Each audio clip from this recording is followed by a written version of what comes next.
On a serious front, you do have serious concerns, and similar concerns in a way to the concerns you have about the way China is being ring-fenced and contained, that this is also happening to Russia, with NATO moving right up to its eastern borders, to the western borders, if you like, of Russia, putting them under pressure. We had a chance at the end of the Cold War to settle the status of Russia. It took us 2 world wars to settle the status of Germany. We had a chance in 1989-90 to settle the status of Russia, and basically the United States blew it.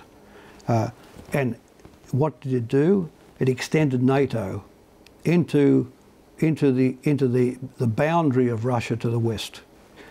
Hungary, Poland, the Czech Republic, the Baltic states.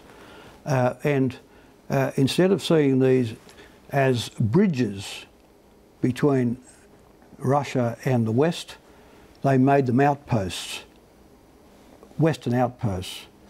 And of course, this inflamed Russian nationalism. In a very large measure, the United States created Putin.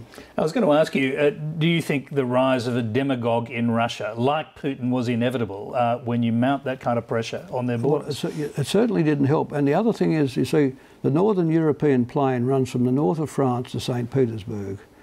Bonaparte went across it, Hitler went across it, and the Russians came back across it to Berlin. It's fundamentally indefensible.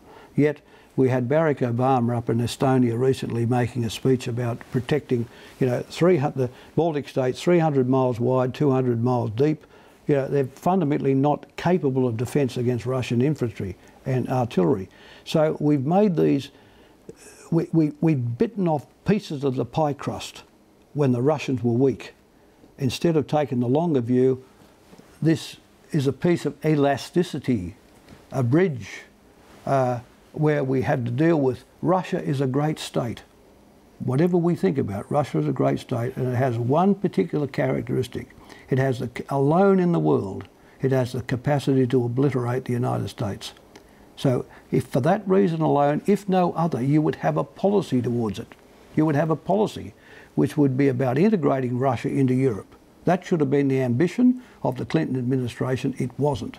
It was the Clinton administration who decided to extend NATO, and the Bush administration extended it further. I know the human being and fish can coexist peacefully. I've got a final question. We're virtually out of time, but you're not suggesting that you have any sympathy, are you, for Putin's methods of arming ethnic Russians inside some of those border states, some of those hinterland states? No, Putin's a shocker, but the thing is, one bad act begets another. You know, the West made a shocking strategic error in extending NATO at the end of the Cold War, and what we're seeing now is part of the part of the debris from that decision.